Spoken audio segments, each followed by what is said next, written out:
اینجا تصویری است از شهر فیلادلفیا در ایالت پنسیلوانیای آمریکا.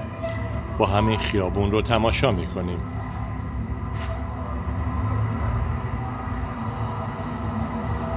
شهر فیلادلفیا، شهر بزرگ آمریکایی در ایالت پنسیلوانیا. با هم تماشا می‌کنیم.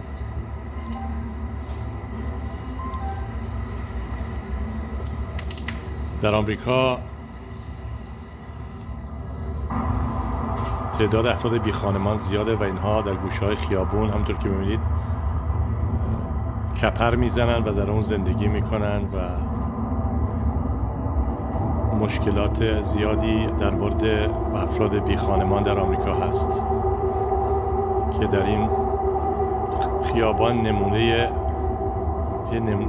مشتی از این مشتی از خروار است به قول معروف و یه نمونه است که نشون میده چقدر وضع افراد بی خانمان زیاده و وضع بده و خیابان ها هم همونطور که میبینید پر از آشغال و افراد خوابیدن تو خیابون.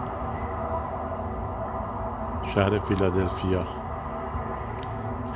و انشاءالله شهرهای دیگر هم بهتون نشون میدیم. این فقط فیلادلفیا هست فعلا.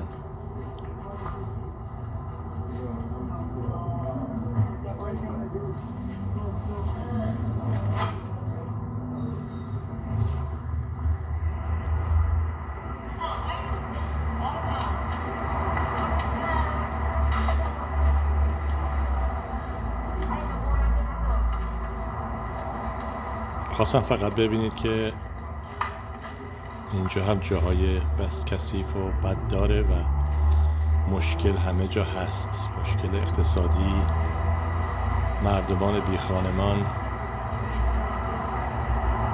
شهر فیلادلفیا یا آمریکا رو با هم ملاحظه میکنیم.